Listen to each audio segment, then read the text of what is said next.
Good evening. I'd like to call the meeting of the Tucson Unified School District to order. Roll call, please. Dr. Ravi? Here. Ms. Luna Rose? Here. Ms. Shaw? Here. Mr. Romero? Here. Ms. Ekstrom? Here. Next is our land acknowledgement statement, and that will be given by David James Ross. David's in the 7th grade at Dietz K through 8 school. David has been a TUSD student since his preschool years. He arrived at Dietz at the beginning of 5th grade and has 3 siblings that also attend Dietz. David likes to draw, cook, play volleyball, and basketball. He would like to become a chef or a fashion designer. David is involved in the student government, the yearbook committee, and the Tucson Korean Ambassador program. So David, when you hit it big in fashion, I'm gonna come find you. Go ahead and start with the land acknowledgement statement whenever you're ready. On behalf of the governing board of the Tucson Unified School District, I, David Ross, acknowledge that the schools, buildings, and facilities of the Tucson Unified School District reside on the ancestral homeland of the Tohono O'odham Nation and the federally recognized tribal land of the Pasquayaki tribe. Thank you. Next is the Pledge of Allegiance, so if you all stand, and then David, whenever you're ready.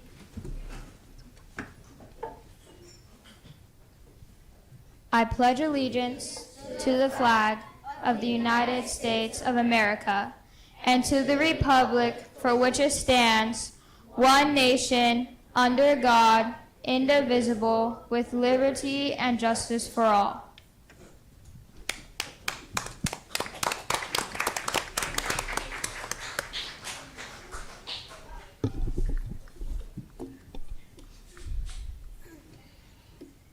Dr. Trujillo, next is agenda adjustments.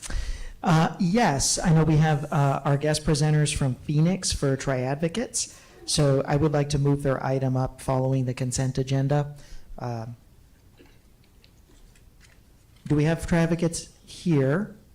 Actually, they haven't arrived yet, so we'll go ahead and keep them as they are on the agenda. They're probably on the way here. So with that, we don't have any recommended agenda adjustments. Next is awards and recognitions. Yeah, well, we are going to get this evening started right. So I want to welcome everybody here to our final governing board meeting for the month of September. And tonight, I'm excited to kick off the meeting with a beautiful performance from Johnny White's 4th grade OMA program focusing on ukulele.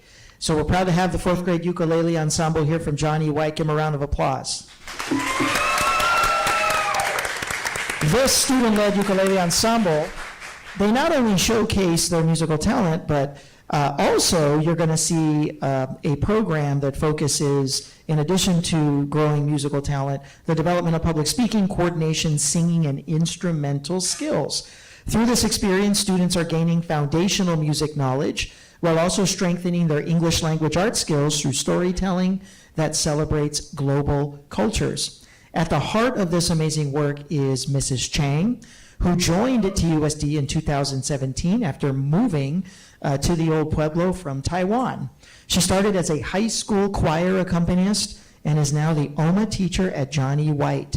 Her lessons focus on multiple intelligence learning and promote both academic success and social emotional growth and overall character development. She works closely with classroom teachers to create inclusive learning environments where students feel empowered to express themselves and think creatively. Thanks to the work and the leadership of our wonderful principal at Johnny White, Principal Kelly Creasy, who is here. Give her a round of applause, absolutely. Through the support of Mrs. Creasy and her administrative team, Mrs. Chang has received all the support and resources necessary to be instrumental in building a strong, integrated arts tradition at John E. White Elementary. Without any further ado, I'll turn it over to you, Mrs. Chang.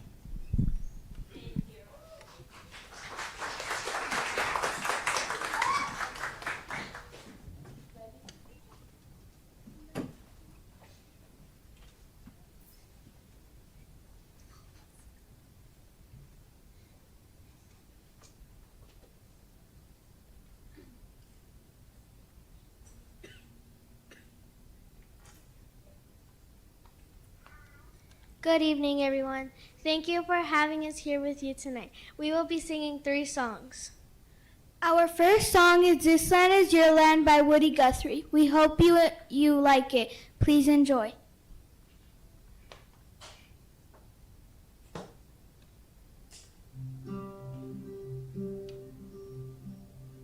This land is your land, this land is my land, from California to the New York Island, from the Redwood Forest to the Gulf Stream waters. This land was made for you and me. As I was walking that ribbon of highway, I saw above me that endless highway. I saw below me that golden valley. This land was made for you and me. I roamed and rambled, I followed my footsteps to the sparkling sands of her diamond deserts, and all around me a voice was sounding. This land was made for you and me. This land is your land, this land is my land, from California to the New York Island, from the Redwood Forest to the Gulf Stream waters. This land was made for you and me. This land is your land, this land is my land, from California to the New York Island, from the Redwood Forest to the Gulf Stream waters. This land was made for you and me. This land is your land, this land is my land, from California to the New York Island, from the Redwood Forest to the Gulf Stream waters. This land was made for you and me. This land was made for you and me.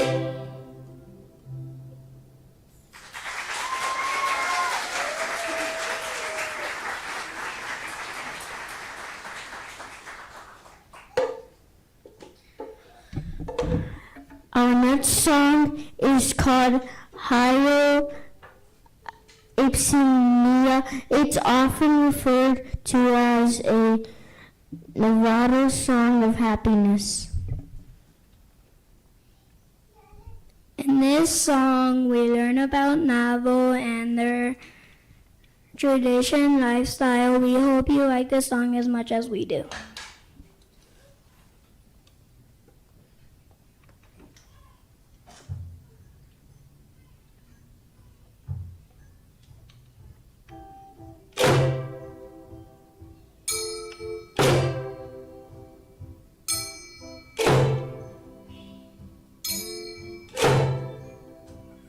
Io, Io, Sinia, Io, Io,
hope you enjoy our song so far because we live in the most famous rodeo city in Arizona. We have a cowboy song for you. It is called Little Old Cowboy. And thank you again for having us tonight. It is our honor to be with all of you. Please enjoy our last song.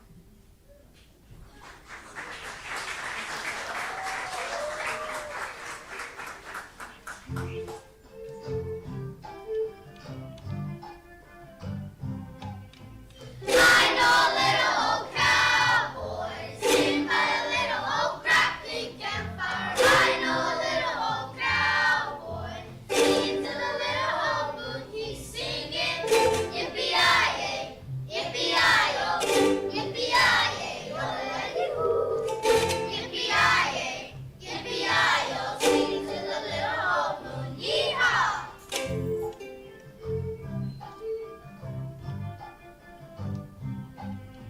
I know a little old cowgirl sitting by a little old crackling campfire. I know a little old cowgirl singing to the little old moon. She's singing yippee-yi-yay, yippee-yi-yo, yippee-yi-yay, yo-la-la-dee-hoo. Yippee-yi-yay, yippee-yi-yo, singing to the little old moon. Yee-haw! Yippee-yi-yay, yippee-yi-yo, yippee-yi-yay, yo-la-la-dee-hoo. Yippee-yi-yay, yippee-yi-yo, singing to the little old moon. Yee-haw!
And the next thing you know, they're seniors in high school.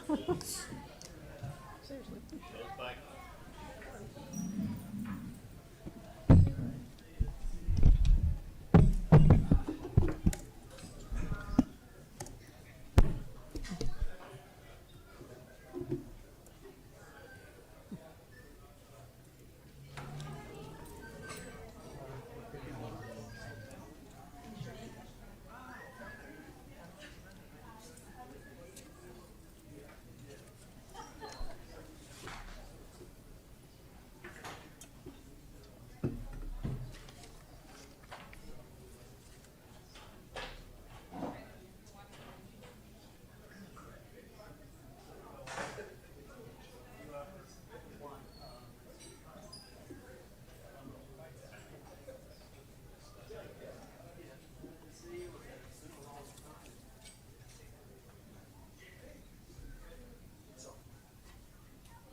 I don't know what's more inspiring, watching our these wonderful young learners perform, or the pride that we see from the parents as they smile and cheer on their kids. That never gets old, seeing our parents so proud of their kids. One more time, let's give a round of applause to Johnny White and their 4th grade Oma.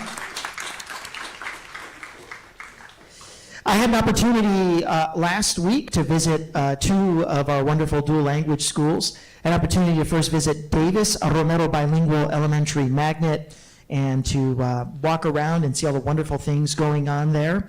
There, the Valenzuela family roots run deep, and I was treated to a wonderful performance by Mr. Valenzuela and the Aguilitas de Davis there in their beautiful library, and then we had an opportunity to tour the campus. And then I got to go up the street and visit Rose Carrion, our new principal over Rose was Davis Romero. Going up the street to Roscrooge and visiting Marisela Carranza and her assistant principal, Claudia Perez, had a wonderful time walking around and touring the campus, talking about the amazing start to the school year. And very, very impressive has been the Roscrooge implementation of the guided language acquisition design, their new focused approach on building language acquisition for Spanish as a second language learners throughout the classroom. I was very, very impressed in the pivot to Spanish language instruction. Now through the GLAD framework, we see a lot of the Spanish language vocabulary development being taught through sketching, pictures, chant, multimedia, and music in the target language of Spanish. So I want to congratulate Maricela and her team for a very, very successful implementation there of the GLAD model. I also want to take some time to thank important partners at Chase Bank and Higher Ground for their generous donation of 75 backpacks filled with school supplies to the students of Utterback Middle School. Because of their generosity, many of our Utterback unicorns started the school year prepared and confident with smiles on their faces. Thanks to our trusted partners at Higher Ground for connecting us to Chase Bank and on behalf of the Utterback community. And I want to thank Fernando Flores and the entire Chase Bank team for supporting student success. It does take the support of our business community, in addition to our community at large, to ensure the success of our students. It's always inspiring when we see members of the business community step up to make a difference for public schools and for our students. And lastly, well, I got actually a few more items. Legendary Teacher Day, September 25th. Coming up as we prepare to celebrate Legendary Teacher Day on Thursday, September 25th. I invite all of our staff and families and community members to take a moment to reflect on the teachers who shaped and influenced their lives. Legendary teachers are those who build strong relationships, engage deeply with their students, and hold them to high expectations that inspire growth and success. So whether your legendary teacher is still in the classroom or long retired, I encourage you to honor them. Send a note, share your story, or post a tribute on social media using #LegendaryTeacher. And if you'd like to take it a step further, you can submit an official tribute at legendaryteacher.com/tribute. Let's come together to honor the educators who made a lasting impact on each one of us. As part of Legendary Teacher Celebration, I'm honored to recognize two truly remarkable educators from Lineweaver Elementary, Lourdes De Leon and Samantha Lauderdale. Both are GATE teachers, gifted and talented instruction teachers, who have implemented the Building Thinking Classrooms framework in ways that have transformed the teaching and learning experience of the students in their respective classrooms. Their work was so impactful that they were invited to present at a national summer conference, a tremendous honor and evidence of the innovation happening in their classrooms. Lourdes and Samantha, your leadership, creativity, and commitment to student success are absolutely inspiring. Congratulations. And if you are here, do we have our Lineweaver teachers? Go ahead and come on up. We invite you for a photo with our governing board members.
our September 9th governing board meeting, I mentioned that our AVID schools were preparing to celebrate AVID Day on September 12th.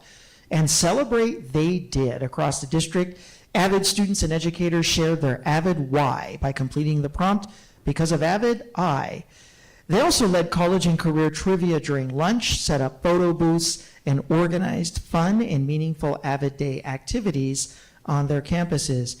In fact, our Robbins K-8 second graders got so into the spirit of the day that they created a video of AVID claps and celebrations. I do believe we have a link here, and I'll turn it over to Jean. Say rubber band on 3. Rubber band on 3. 1, 2, 3. Stretch it, stretch it, stretch it, stretch it. We hope you enjoy these and can use them in your class. Thank you. Bye.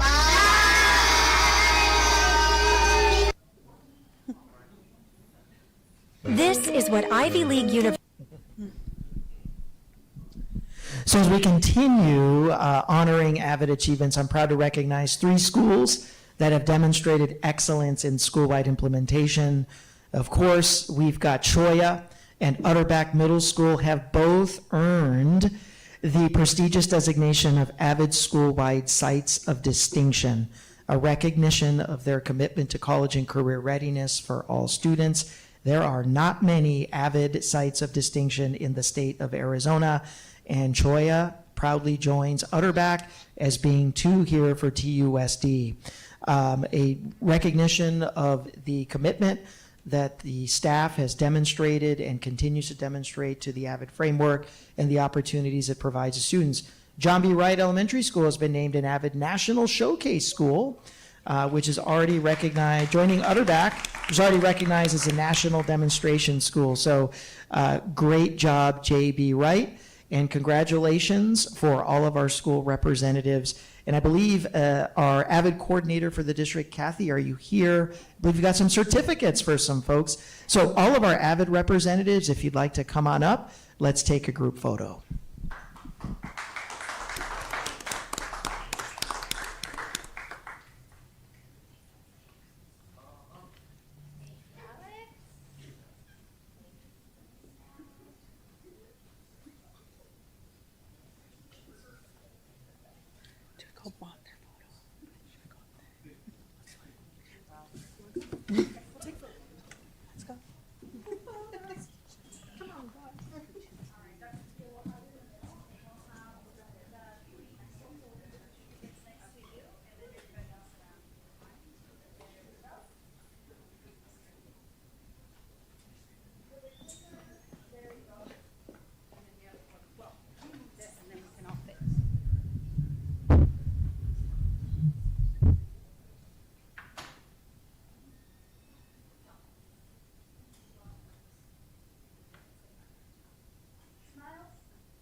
President Extra, members of the governing board, that concludes awards and recognition.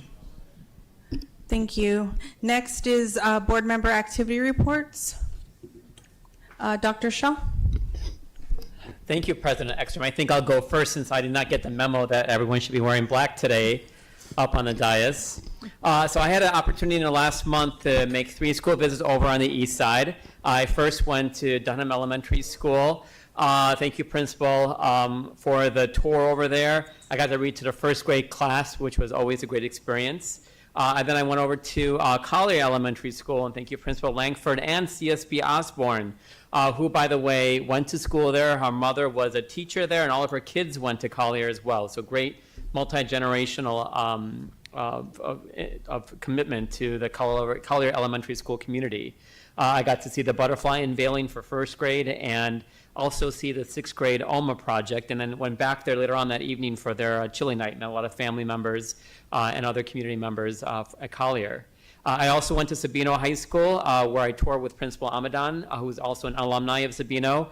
I got to tour the sports facilities and the new field, which was almost ready, not ready for the game that night, but ready for the game a week after. Got to see the music and arts program, AP classes, and the new classroom cell phone lockers in action, which was really good to see.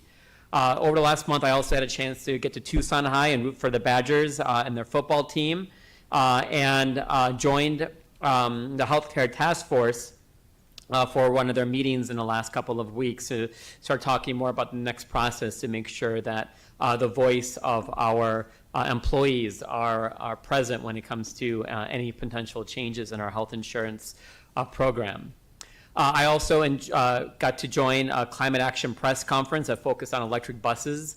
Got to see our first electric bus delivered to TUSD that day, which was super awesome to walk in there.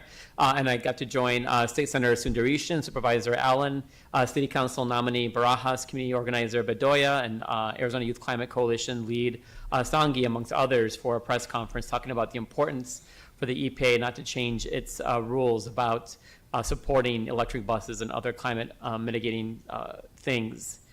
Finally, I spoke about TUSD as well as our potential override with the Democrats of Greater Tucson and the NAACP joining their meeting and talking to their members about what we're doing in their district and how important it is to support all of our work in public education. Thank you. Thank you. Ms. Luna Rose? Thank you. Thank you, everybody, for showing this, coming this evening. Kind of a light month, but a few things I'd like to discuss or mention. Last week, I attended the Greater Tucson Leadership, or otherwise known as GTL, for their elected officials roundtable. And it was, that's the third time that I've done this roundtable as an invite from GTL, and this is the largest cohort they've had. So there was like 65 participants, and it was a round robin of different groups that were broken up, and their teams were Team Rosemont, Team Swan, Team Campbell, so on and so forth. So I got to speak to 6 different groups and tell my story six different times about why I ran for the school board, what are we doing, what does the school board do, and then also I did also mention our upcoming override. I wanted to thank everybody at GTL for inviting me. And there was other elected officials, County Recorder Gabrielle Casares Kelly, and Leah Marquez Peterson, who was the Arizona Corporation Commission, and a few others. So it was a variety, and that's always fun. And it's I really enjoyed doing that. So thank you to them for the invite. I also attended as liaison the Budget Advisory Committee meeting. So I think we had a really fruitful discussion, and they took our discussion from last week, and hopefully we'll come back to the board with their recommendations, but and also have received some applications for the Budget Advisory Committee. So I am going to put another plug. If you want to join the Budget Advisory Committee, please go to our website.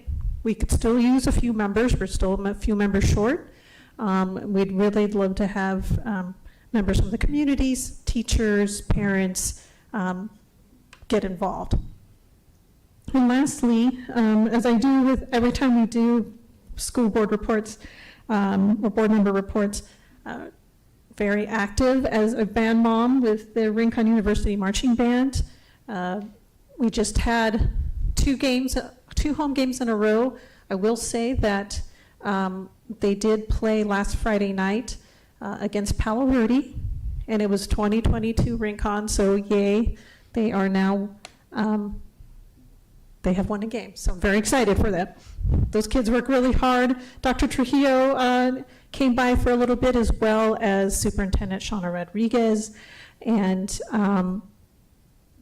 now, despite my own personal bias, highly recommend my colleagues here and anybody out there listening in the audience to go to a football game, whether it's Rincon or Tucson High or wherever you're at. Go and support those kids. They're working hard. And they could really use your support. It's a lot of fun. It's a good thing to do on a Friday night when you want to go out and you can buy a hot dog or burger and support the boosters, and it's just, I highly recommend it, and I do want to put on everybody's calendar, and they just changed the date, and I just realized right now, the TUSD Marching Band Expo, which will be at Rincon this year, is actually on November 4th, which is Election Day, and I do believe somebody's birthday.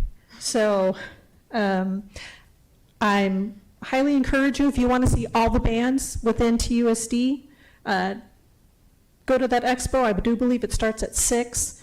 I will, again, talk about this later when we have more information, but just get out and support the kids, whether it's at football or whatever fall sports are going on right now. And that's all I have. Ms. Shaw? Thank you. And I echo Ms. Luna Rose's commentary about the football games. They're extremely exciting, and although I haven't been able to get to a game this season, I hope to do so. So I attended the Alternative Education Advisory Committee. I am the board liaison for that committee, and the last several meetings the main focus of the committee has been DAPE, and just improving that program and expanding the ability for students to elect to receive DAPE services. If you're interested in serving on that committee, we also have openings, so please do check out all of our advisory committees. Most of them, I think, have some vacancies. I met with a group of subs to talk about their compensation requests. That was fun. We did that on a Saturday. I also met with Dr. Trujillo, met with some leadership from La Frontera. We just were kind of spitballing about how we can activate some of our properties for the good of the community, and so that was very interesting and exciting, and I hope many things come from that meeting. I visited Dodge to just get a sneak preview of Dr. Asbill's and his students' performance that will be happening next month here at the governing board meeting. The advanced orchestra will be playing some songs for us, so I highly look forward to that. I also attended some volleyball games at Dodge, McGee, Choya, and Utterback. I visited Tucson High. Was it this week or last week? I'm not sure, but it was very interesting to say the least. My goddaughter goes there, and so I finally found her and was able to go to her STEM science class, which was really interesting. Then, of course, I stopped by the arts class and just saw what was happening with the Tucson High arts crew. And then later in that day, I went to Tucson High School's dance performance, which it seemed like it was all choreographed by the students. It was incredible. So yeah, so much to do. And like Ms. Luna Rose, I do invite you all to check out each school's extracurricular performances. They're happening all the time, and you can see the pride of TUSD. Thank you. Mr. Romero? All right, so I met with Sam Martin of School Safety, did a ride along with Sam to Miller Elementary, Pistol Middle School, White Elementary, and CE Rose. Our discussions include school safety in regards to entry areas of our campuses, upcoming fencing projects aligned with our district's safety's intent, and at CE Rose, I got to observe and review their scheduled lockdown drill that they had at CE Rose, and it did run really, really smooth with the Centegix program put in place, but also the teachers yelling down the hallway, the librarians, principals, vice principals, everybody doing as they needed to do, everybody in rooms.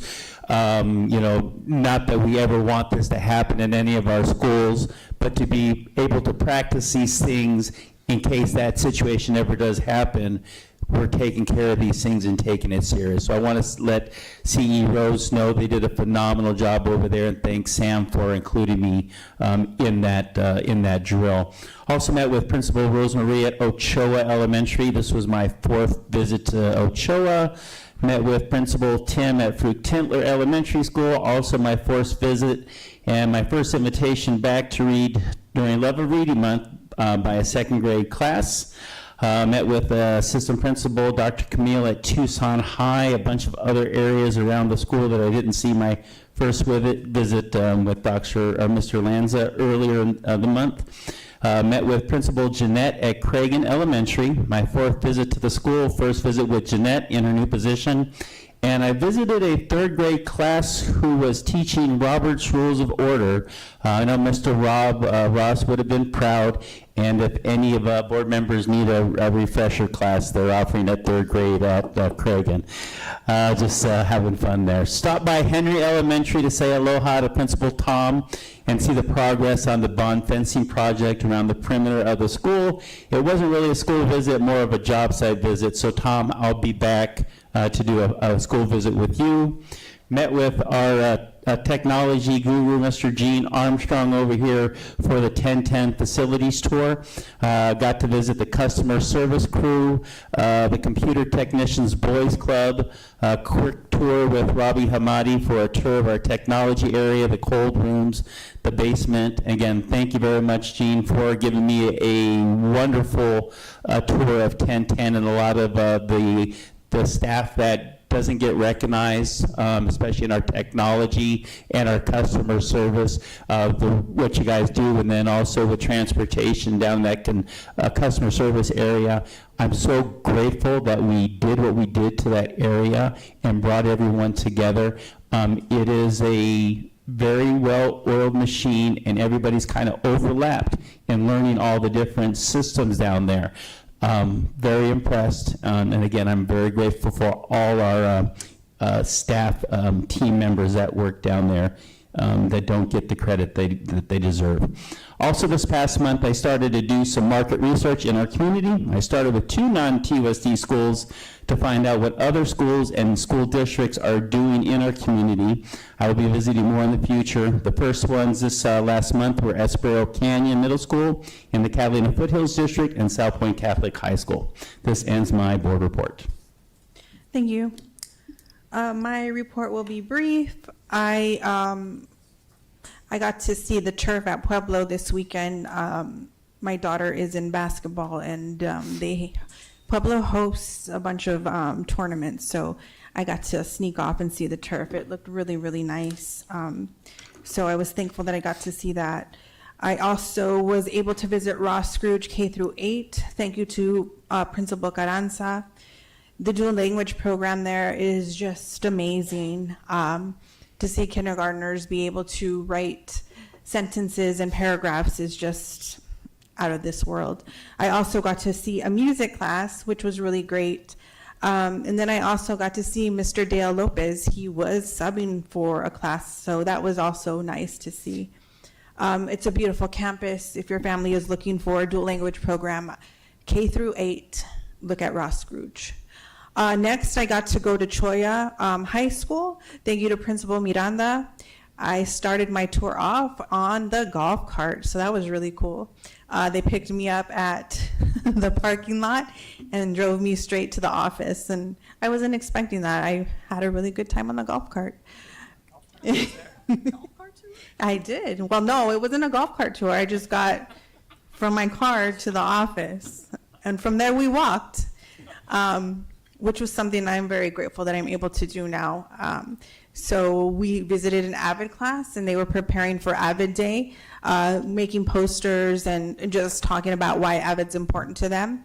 I also saw a graphic design class. They are designing flyers for Choya's dance.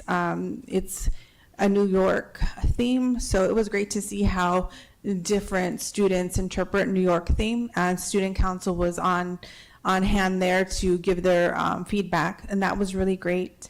I also visited the sports medicine classroom.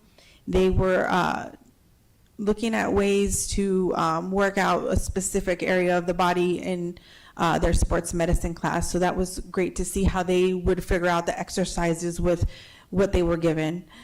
So we also talked, or I also saw an introduction to theater class, and they were coming up with the script and how a backstory on their characters. So that was really great. And then to end my tour, I got to talk with 4 very great students who had different paths in life and how they were going to end their high school career. And they had a lot of recommendations on how we can get students to volunteer at different places and just make it easier for them to be out into the community. So I will be taking that back to Dr. Trujillo to see how we can make that a seamless transition. So I really had a great time at Choya. And our bond committee meeting is Thursday, so I will be on hand for that. And that concludes my governing board report. Next is call to the audience. I will turn that over to Dr. Shaw. All right, thank you, President Extra. Members of the public may speak during the call to the audience. The governing board clerk shall be responsible for recognizing speakers and for maintaining order where it may be appropriate. Those who speak in person or want to have their comments read shall email or call the board office or complete a request to address the board form before the meeting. Speakers who have not completed a request form are not permitted to address the board. The speaker must state their full name and topic prior to addressing the board. Speakers are encouraged to be brief with a maximum time of 3 minutes. While more than one speaker may speak together in the time allowed, speakers are reminded that they are not allowed to speak more than once and they may not transfer or delegate their time to others. If there are documents for the board, please give them to the board office staff and they will ensure each board member receives a copy. Those attending the meeting and are speaking before the board shall observe rules of good conduct. Speakers shall also refrain from inappropriate or slanderous remarks. And because TUSD serves students from preschool through high school, speakers should be aware there may be children present and listening. At the end of the call to the audience, the governing board president will ask if any board members wishes to respond to criticism, wish to ask staff to review a matter, or wish to ask that a matter be put on a future agenda. No more than 2 members may address each topic. Contents of this card are public information. President Ekstrom, we have 2 in person and none to be read. We're going to start with Mario Costa, followed by Lillian Fox. Mario Costa. Okay.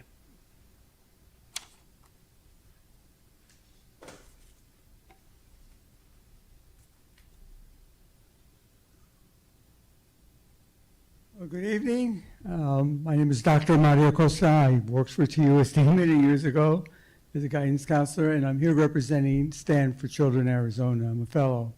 I just got involved with that very recently. I moved back here not too long ago. We've met a few times during the campaign for Harris and Grijalva, so I'm just very excited to see what's going on. I'm also very concerned, and I want to support the item 7.6 for cell phone usage.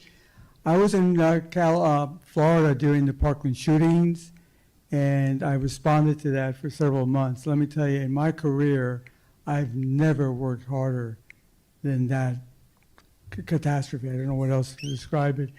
God, I pray that nothing like that ever happens here in this district, but I'm very worried.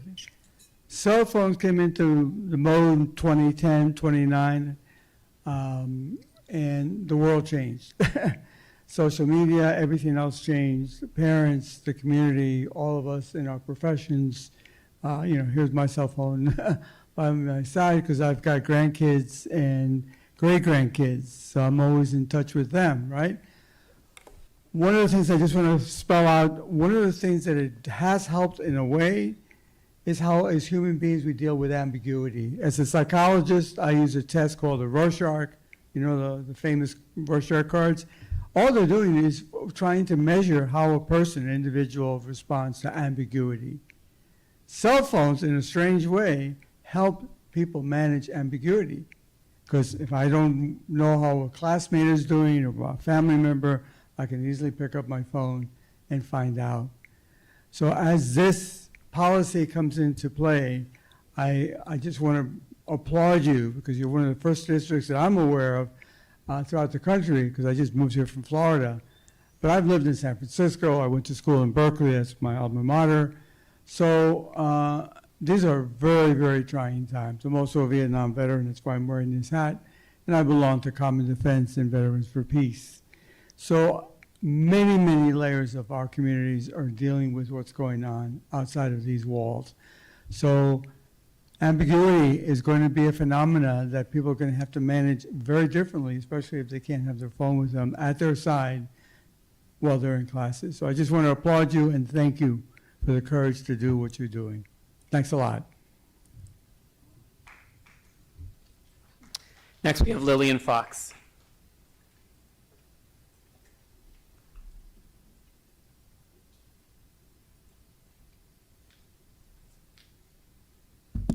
My name's Lillian Fox, board member, or Jennifer, president of the board members, superintendent, and Rob Ross.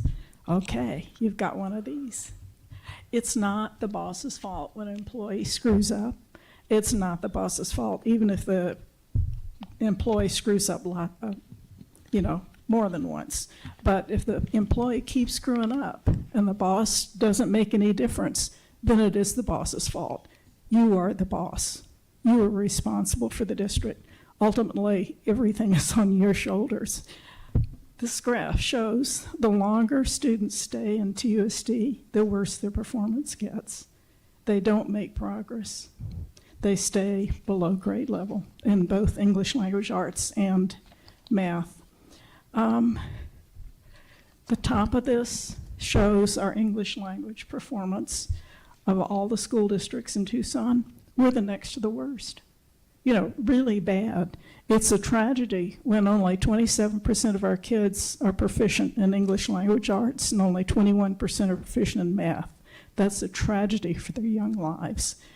If you look down below at the second graph, we get far more money per student than any of the other school districts, and yet we're the next to the worst. The other ones who are down there where we are don't get a lot of money. We get a lot. We haven't had a bond override in 25 years because we got more money than anybody else.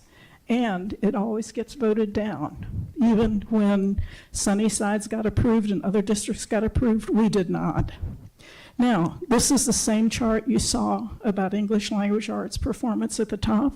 Down below, it shows the percentage of chronic truancy. We are the next to the worst. 34% of our kids are chronically truant. You can't teach kids with that. We have no strategy to deal with that. There are some things we need to do. Maybe we need to go to talk to some other districts because as you can see, as chronic truancy goes down, academic performance goes up. Catalina is not the best because they have so much money. They get less money than most of the other districts do, but they've got fabulous attendance. And across the board, it works that way. Flowing Wells has a much higher percent poverty than we do. They have a lot less money than we do, and they way outperform us because they don't have nearly the chronic truancy we do. Thank you.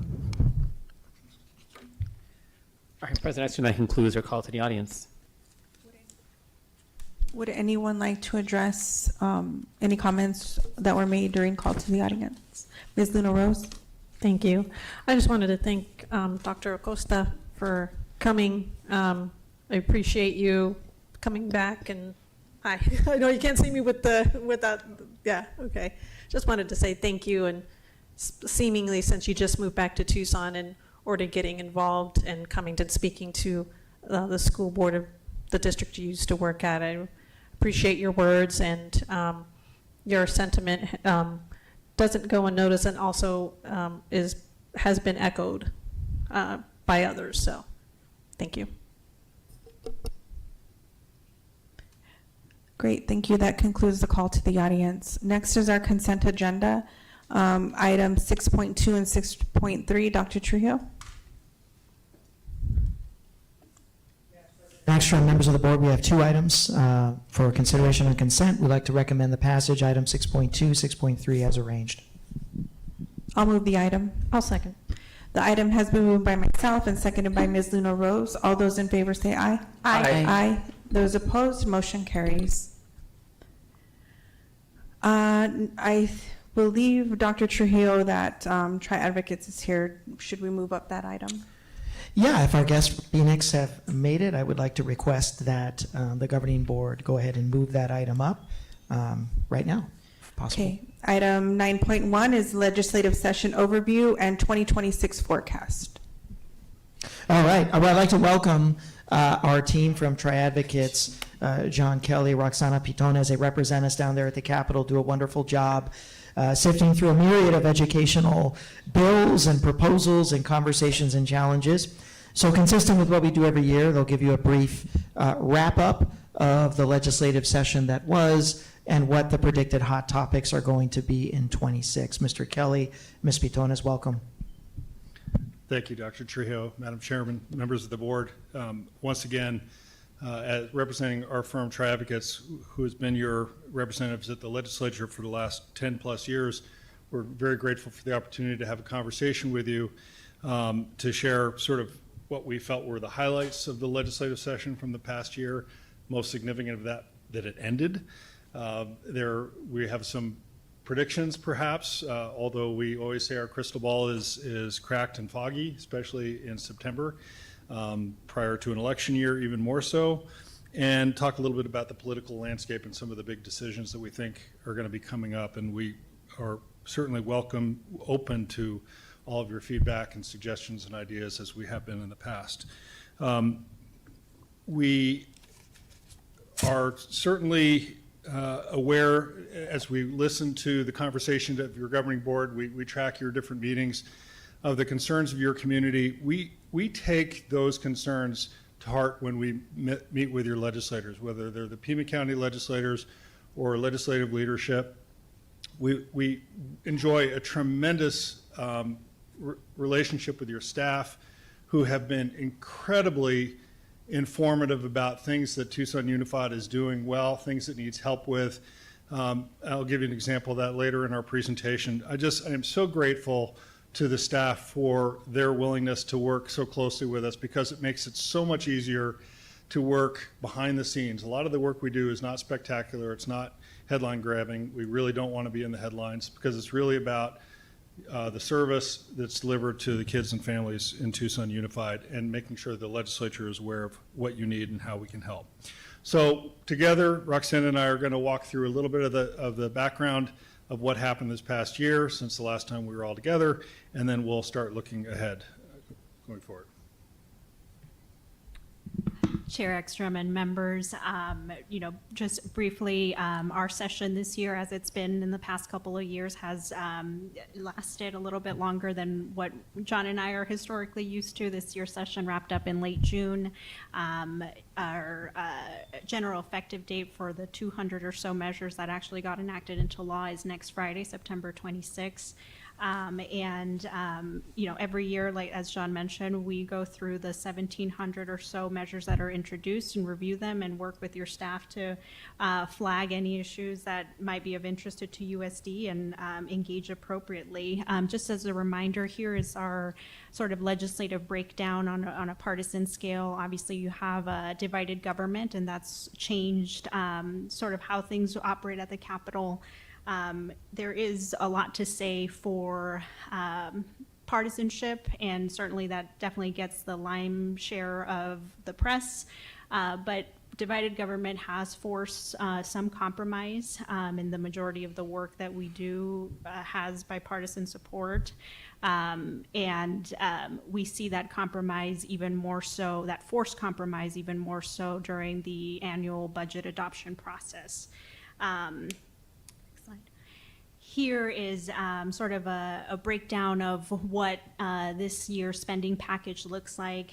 This was a negotiated budget between the governor and the Senate and the House. In my 11 sessions working at the Capitol and being in sort of the legislative environment, what we typically see happen is usually the House and the Senate will come together with their ideas, with their priorities, and together collectively negotiate to work towards those priorities in the budget. This year, we saw a little bit of a different rhythm in that sense, in that The House was a little bit lagging in coming to the table on their priorities, which opened up an opportunity for the governor and the Senate to negotiate directly. What that meant for us that monitor and facilitate conversations here at the Capitol is unfortunately it required 2 failed budgets to ultimately reach a compromise. Third time's the charm. But here you see sort of a reflection of that bipartisan work, some investments for coordinated homelessness, specifically veteran homelessness. We also saw a large investment in transportation infrastructure.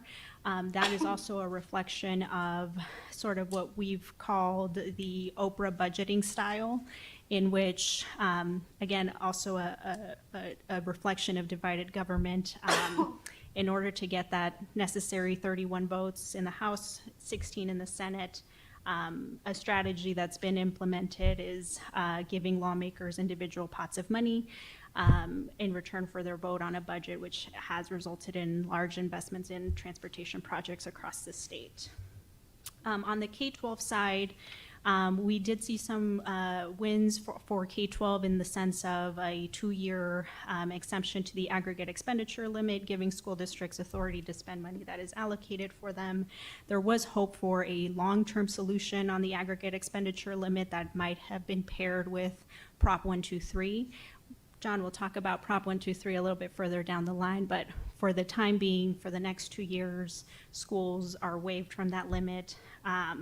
We also saw investments in opportunity weight and district additional assistance, which is capital funding. These are considered one-time.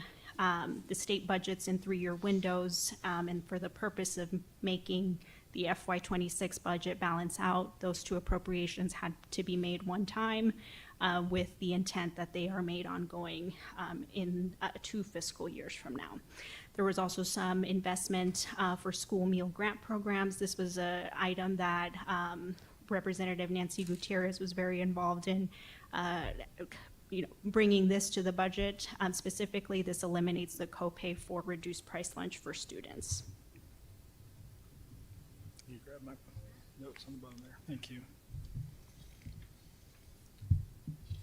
The outlook for the next session with K-12 is decidedly cloudy, and I will share, if you go back to our presentation from last year, it's possible that I may have told you the one thing I knew with every ounce of certainty that I had was that Prop 123 was going to go to the ballot with an extension, because that was based on conversations with Republicans and Democrats, and there was a general consensus that they needed to do it, they were going to do it, and then they didn't do it.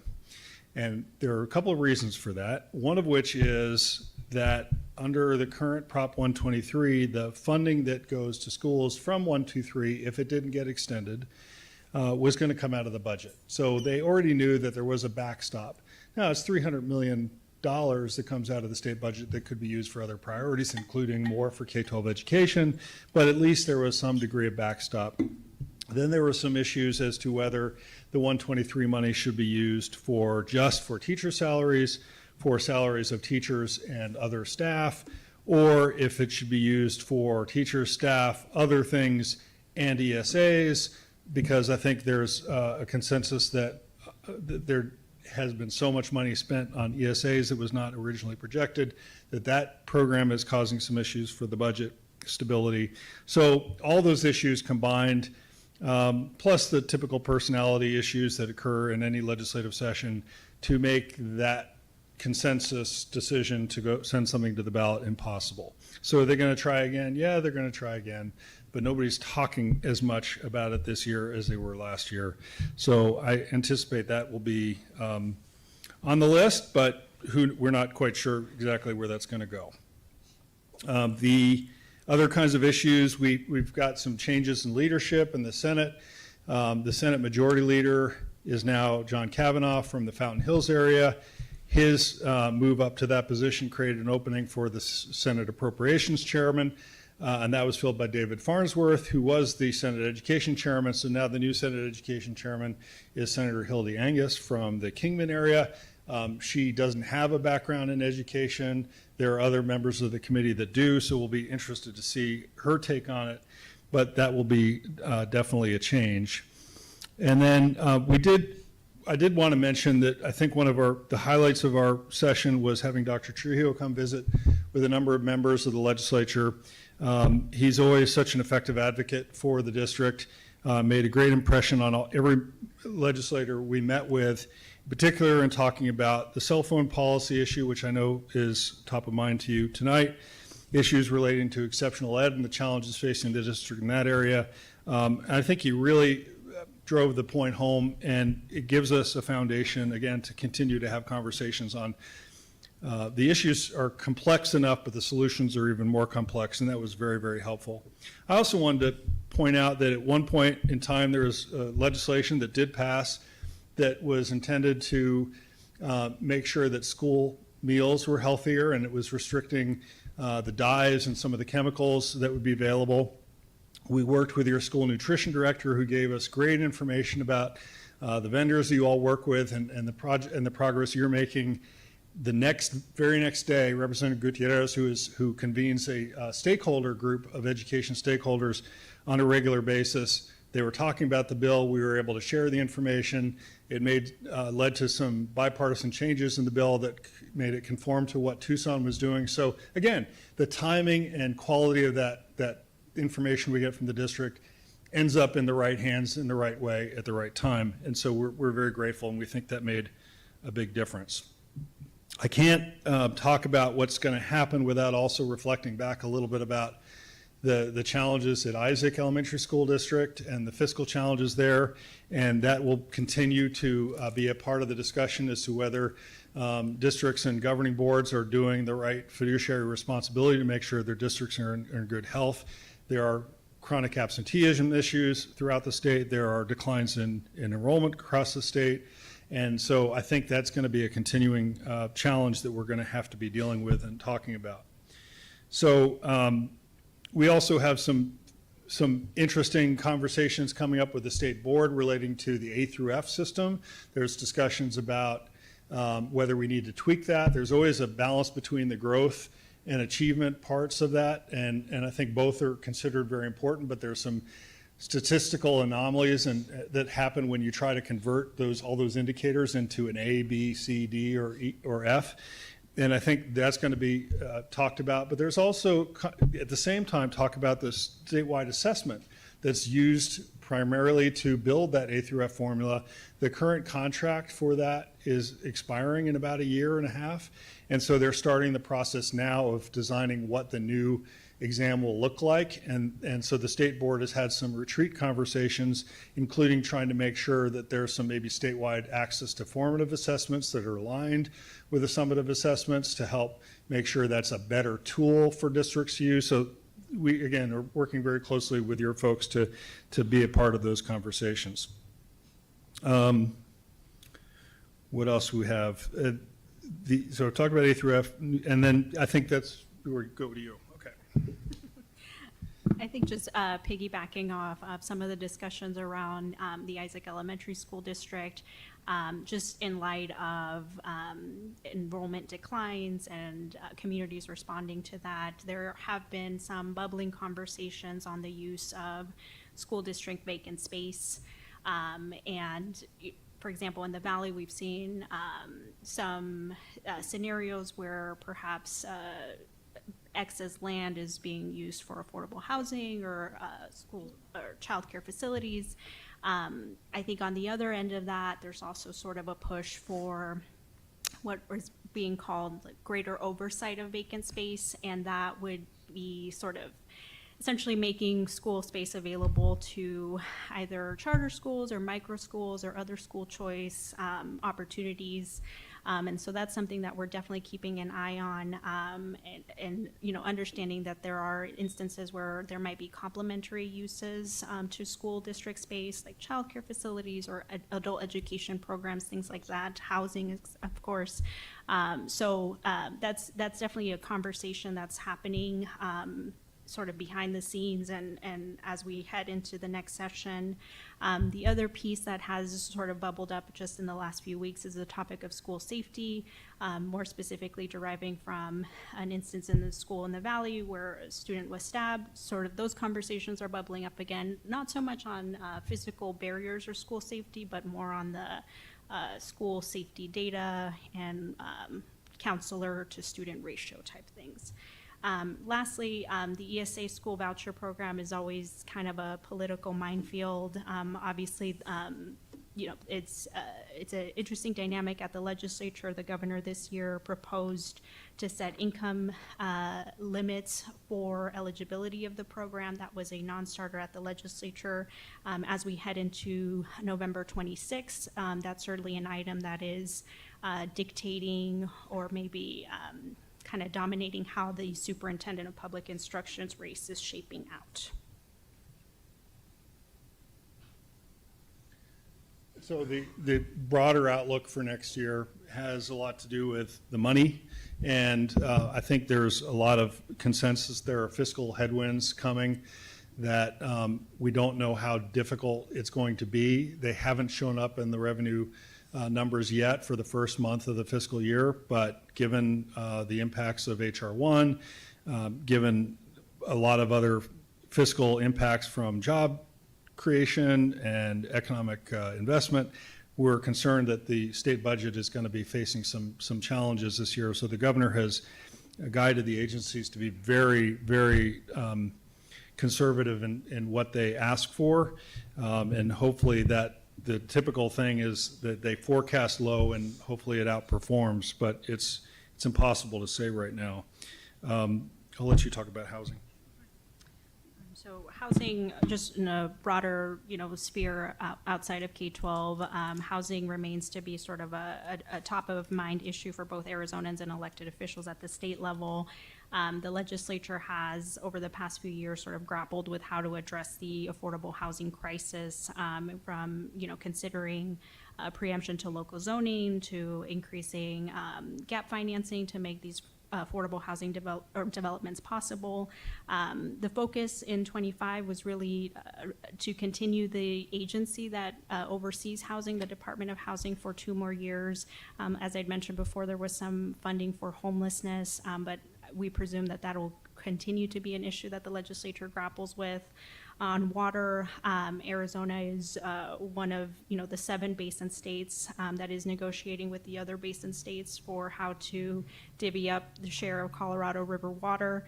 That is something that the legislature will have to approve at some point. And so that sort of remains a huge item that people in the economic development space, people in the housing space are very keen on, since that will dictate so much of what Arizona's growth looks like in the future. And the final point, and Roxana started with it, is that we are living with a divided government, and it's important to understand that even the divisions have divisions, and that makes it a very difficult place to operate in a rational and consistent sort of way. And yet I think we all try to live by the example we want to set for others, and we want others to, we reward the behaviors, the good behaviors of those decision makers that we think are trying to do mature and responsible things. So it's going to be a challenging year ahead, so we're going to have to be very cautious about what we take on, but we still want to make sure we're working on those things that are top of mind for you, as we have in the past. The other part you cannot ignore at 2026 is a political year. Every statewide elected official is up for election, from the governor to the secretary of state. Superintendent of public instruction will certainly be an interesting race, because the current Republican superintendent is facing a Republican primary challenge. The Freedom Caucus in the legislature is running a slate of candidates for each of these statewide offices. And so it's going to be challenging, even within the Republican majorities, to get consensus on things, which is why it turned out that we needed a bipartisan set of votes to pass the budget last year. I anticipate, and you'll probably prove me wrong in about 7 months, that they'll need to do it again. One of the legislators told me that he thinks the budget can be done by January 30th because there's no money and there'll be nothing to talk about. So I think that's one of those predictions you can guarantee will not be correct.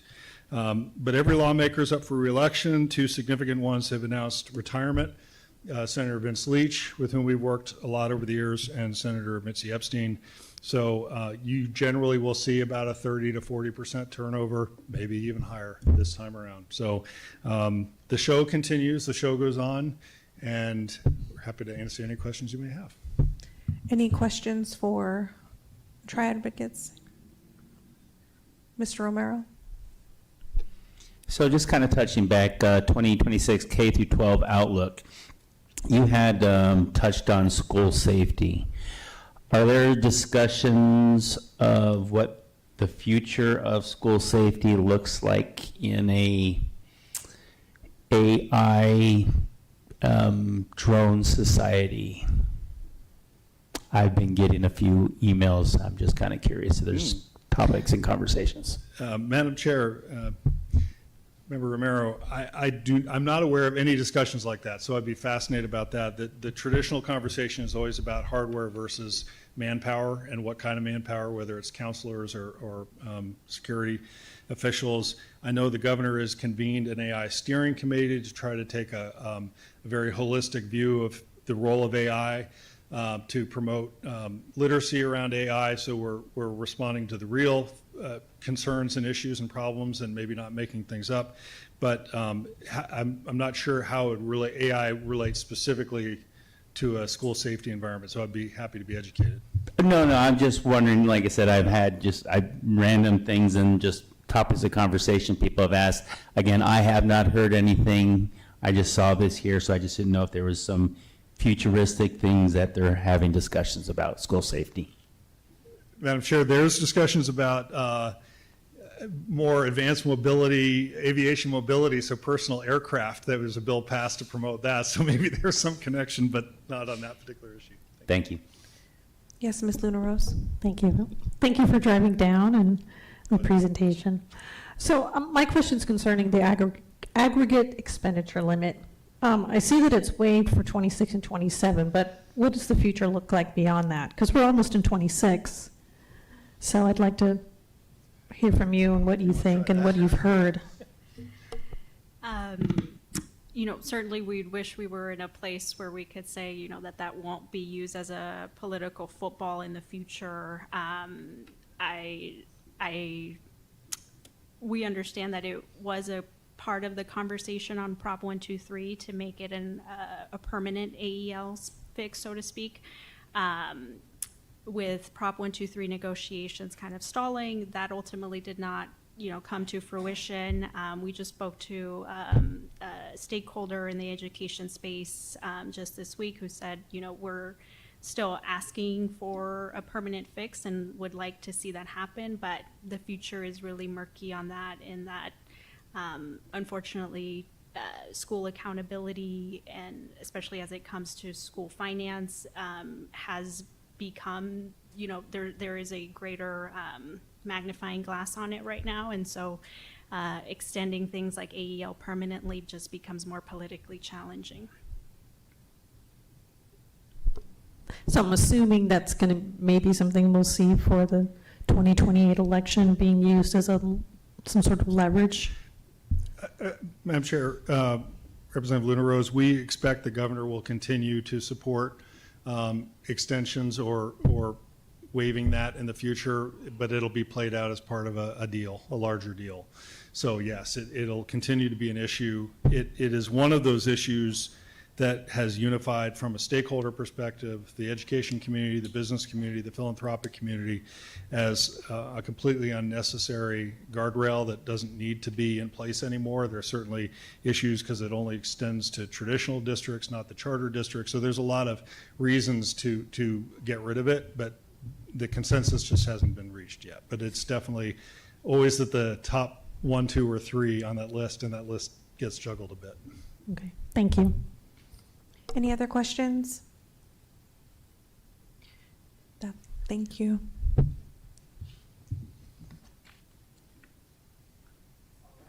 Thank you. you, Tri-Advocates always enjoy working with you down there at the Capitol. Certainly won't miss Senator Leach, although we had deep fundamental differences on a lot of issues. Always enjoyed his open door policy, ability to discuss those issues. So whoever takes his place, we certainly will have to engage in the educational issues that impact us the most. All right. With that, I think that does move us to action items. Yes, item 7.1 is administrative appointments, interim director of African American Student Services. Yes, first and foremost, I want to thank Dr. Tanya Strozier for her tremendous service to the district, not only through her time as director for African American Student Services, but also her leadership of Holiday Magnet and everything she's done to support that thriving community and that wonderful Magnet program. I certainly want to wish her all the best in her new professional endeavors. But with that being said, we have one of the most crucial and one of the most important leadership positions in the district that needs to be filled in the interim. And I think we have an amazingly dynamic and passionate leader who I think could fill that position in the immediate future and provide the leadership that the department needs to get through the school year. So I'm talking about our program coordinator, Charmaine Fort. She not only has served as program coordinator for African American Student Services, which is essentially the second in the supervisory chain of authority, and understanding the logistical needs of the department, the supervisory needs of the department, understanding all of the different initiatives and working with Dr. Strozier on a variety of budget issues, but she also understands what it's like to be on the front lines as a program specialist and doing those home visits and in the schools and working directly with the students. So she understands the needs and the challenges of our team of program specialists and student support specialists that work in the department. She's been with TUSD for the last several years, mainly in those positions prior to that. Her teaching background saw her teaching ELD, teaching English as a second language learners, and also has a background working with folks, young people in the correctional system, young people not making the best decisions, having experience working with those young people, trying to get them on a better path. All of those experiences, I think, make Charmaine Fort the ideal candidate to fill this crucial interim director for African American Student Services position. So with that, I'd like to recommend to the board the appointment of Charmaine Fort as interim director for African American Student Services. I will motion to approve Charmaine Fort to serve as the interim director of African American Student Services. Second. The item has been moved by myself and seconded by Ms. Shaw. All those in favor say aye. Aye. Those opposed, motion carries. Congratulations. All right, let's welcome our new interim director. I'd like to invite you to address the board and the community.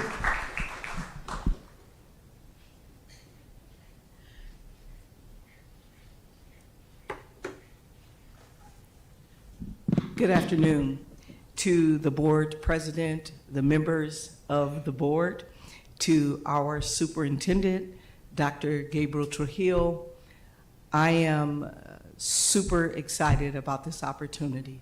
I want to pause and just give you a heartfelt thank you. Thank you for this opportunity. Thank you for the trust in me to carry this work out. I want to assure you that I am well capable and able to take on the responsibilities of the Director of African American Student Services as the interim. I'm looking forward to the journey ahead, and here we grow again. Thank you. Thank you. If you want to walk through the congratulation line that has been formed, and then come back and take a photo. We would Yes. appreciate it. Thank you.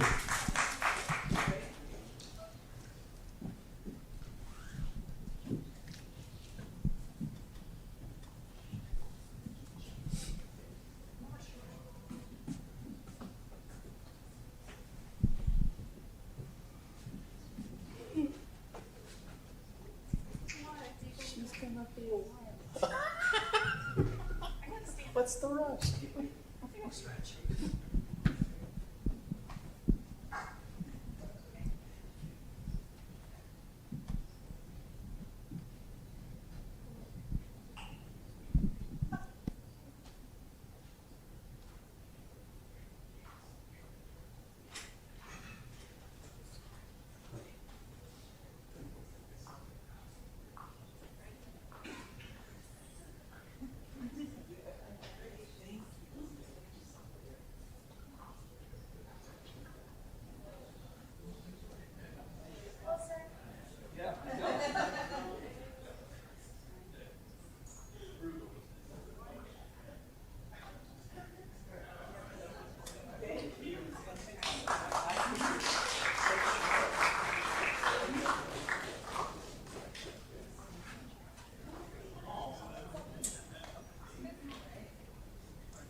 The next item on our agenda is the approval of the H. Eugene and Ruth Jones Endowment for opening minds through the arts. Dr. Trio. President Ekstrom, members of the governing board, before I introduce Dr. Ashcraft, for this item, I think all of us saw the beautiful music and the art that was performed by those fourth graders. Well, that was made possible by this wonderful endowment, this amazing gift of generosity by the Jones family. And tonight you're going to be asked to approve a $2 million endowment from the H. Eugene and Ruth Jones Foundation to make sure that the kind of art that you saw here at tonight's governing board meeting lives on throughout our schools through the OMA program. And so without any further ado, I'd like to bring on Dr. Ashcraft to talk a little bit more about the endowment. Good evening, President Ekstrom, members of the board, Dr. Trujillo, and Mr. Ross. We've talked many times about the OMA program and the endowment that has taken 2 years to really finalize. It'll be run through the Southern Arizona Community Foundation, and at the end of each September, we will receive the interest, estimated about $85,000 a year, which will help us in terms of hiring additional staff, but mostly for supplies, for instruments, for field trips, for things that support the mission of not only Jean's vision, but our vision in terms of providing arts integration, using the arts to help students achieve in their academic areas. Just recently, I finished reading The Anxious Generation. I don't know if any of you have heard about that book, but it was referred to in a way by one of our earlier speakers who talked about cell phones in the year 2010 really becoming an issue for us. And I was thinking about that because we started this program in the year 2000. We had a federal grant, actually 3 federal grants, that totaled $7 million over a 5-year period, in which we were able to bring in West Ed to actually do research for us on not only academic achievement, but social interaction with students, attendance, and teacher effectiveness. And we have seen that mature over many years with the support of our superintendent and our school board, for which I am so deeply grateful. So Gene Jones, you've heard me talk about him. He was a World War II pilot, flew Eleanor Roosevelt around during the World War II situation. And when he retired here, he was able to resurrect companies that had failed economically. He made them immensely successful. And then he came and found Dr. Carol Reinhardt, used to work in this district. Some of you may know that name. And they sat down at lunch one day and said, Gene said to him, if I were to give you some significant money, what could you do with it? And with that, they came to me and we started to dream about this arts integration program. So we do have the discipline of the arts that we appreciate, but also the ability to use it to help keep kids in school, as was referred to earlier tonight about our concern about that, but also the social and emotional growth of children that need it so much in this day and age, and of course, academics. So we feel so blessed that the 2 granddaughters for Jean and Ruth decided to give a large investment to this district so we could continue the program forever. And I want to thank you very much for your support of that. And Dr. Trio, thank you for always supporting us. Any questions for Dr. Ashcraft? Yes, Ms. Luna Rose. Actually, no questions, just as a comment as a parent. When my daughter started here in TUSD, we chose Sewell because it was an OMA Gold under Ms. Tuchek, who I miss dearly. And I couldn't be prouder tonight to vote on this because this is such a wonderful program. And I know all of our students here, all of us as parents, have, and community members, board members watching them tonight.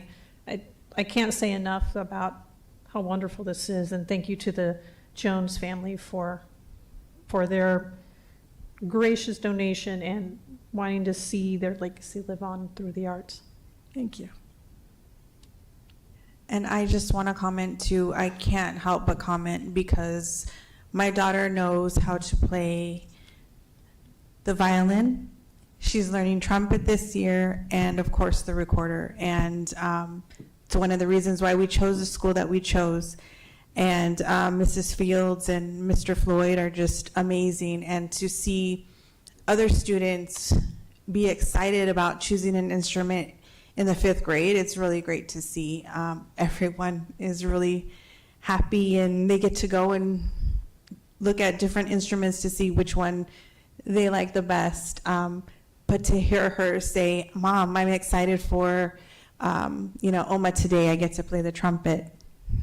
It's just amazing. And walking through different schools and seeing how they utilize OMA or music and arts programs, it blows my mind. And that's one of the reasons why parents and community members really need to look to TUSD to bring their students here, because we care about arts and music, and it's amazing to see our children grow in that aspect, because that's something that I never had a chance to do as a student. So just thank you. Thank you for all your work on this. Thank you.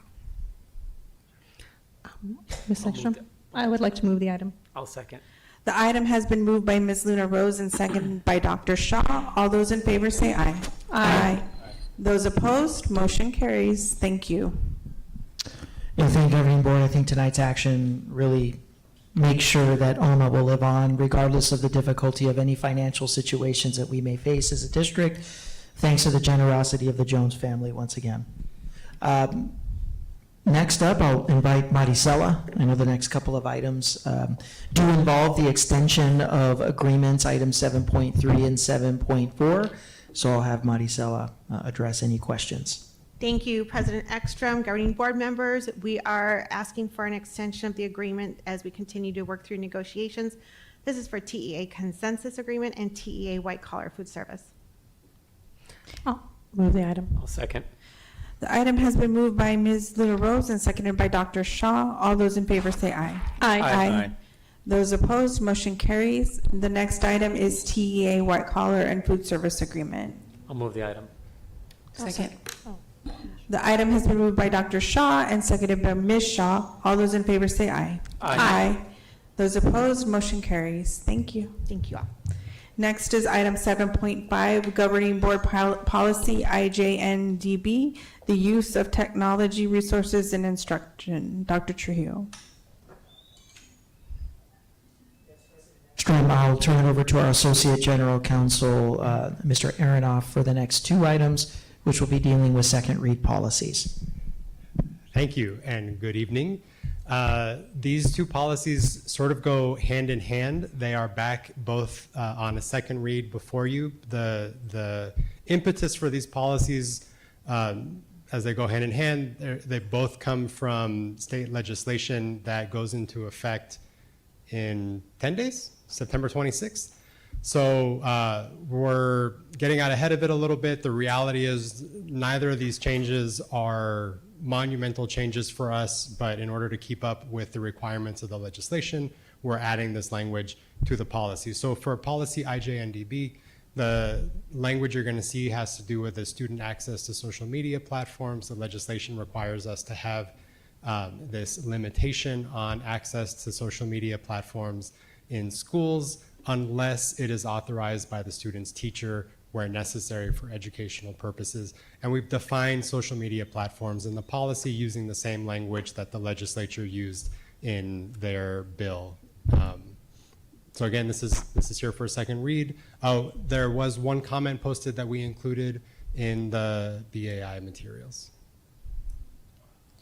Any questions or comments regarding this item? Mr. Romero.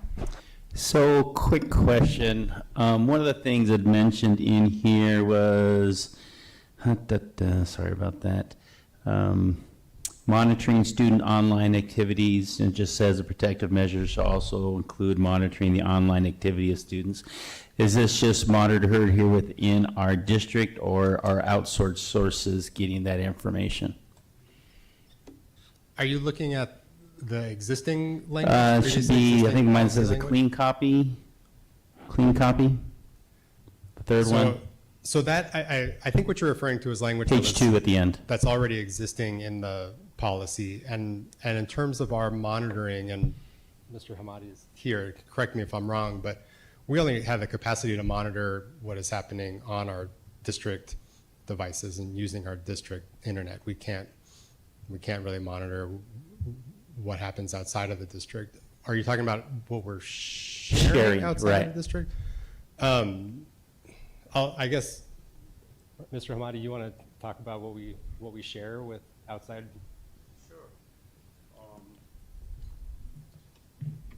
Good evening, Governing Board.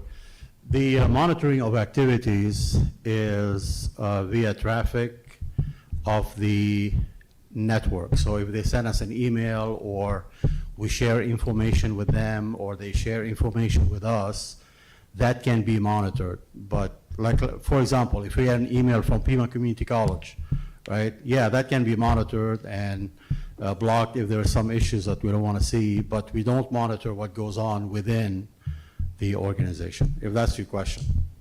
Yeah, well, I guess that kind of covers some of that. And then also, and I don't know if there's been any issues, are any of our more technical high school students able to bypass any of our programs we have in place to gain access? And if they are, what things do we have in place to correct those situations? Yeah, very good question. High school students are smarter than I am, many times. I think all of us. And even middle school. And so we do our due diligence by blocking 90, 95, 98% of traffic. Every once in a while, somebody who's really good at playing around with electronics can figure something out. But even when they do, once we find out, we can block it as well. So I would say, without giving you a wrong statistic, that, don't quote me on that, but I would say better than 90% of traffic and data that we monitor is blocked and is secure. But every once in a while, somebody will figure something on, some browser from, new browser, electronic browser, or internet, or AI, or something like that. But the good news is, once we find out, and we usually find out, we end up blocking that. So is this then something that your department is kind of continually monitoring, knowing that this is a possible situation that, well, it's obviously happened before, but they're always going to be looking to break the system? Yes, sir. We monitor 24 hours, so we see everything coming in and out, and even if there's something that we don't recognize, we usually put like a red flag on it and we check it out. And again, I would say better than 90% is completely secure, but every once in a while something will happen that we have to do something about. I guess, and I'm grateful to see that we are keeping eyes on this and being proactive versus being reactionary on this. So I just wanted to make sure that we had something in place, so thank you. Yeah, absolutely. Any other questions, Ms. Shaw? Just to piggyback off that, you mentioned that we can control what's happening on our network, but when students take their devices home with them, I imagine that our devices have parental controls on them to limit what students can search or access at home on their own internet. Actually, we also secure what's happening at home. So with the cloud computing, our district devices since COVID, pretty much since 2018, 2019, 2020, even when the device goes home, is still protected by TUSD security. Because today, modern security does not protect the device, it protects the user. So if I log in at Choya High School or Wheeler Elementary or at home or at a restaurant or out of states, because I'm logging on as me with my TUSD credentials, I'm either blocked or secured. The only way students can get to places not on our devices, on their own devices if they log in with a completely different account. Like if they have a Google account and they log in on their own personal phone that goes to a company that has nothing to do with TUSD. But any devices and any user account for staff or students, wherever you are, you're secured and you're also monitored. Okay. Does that help? Yeah. And then if like a student or a staff member are continually accessing, I guess, material that is, that we deem to violate this policy, is there any like follow-up that we do? Sure, it depends, obviously. If it's a student, it's one follow-up. If it's a staff, it's a different follow-up. But immediately, the person responsible, if it's a supervisor for a staff, is notified. It's a teacher and a principal if it's a student. And we have many ways of, we start with a low escalation, like we can disable the account, so at least folks do not have access.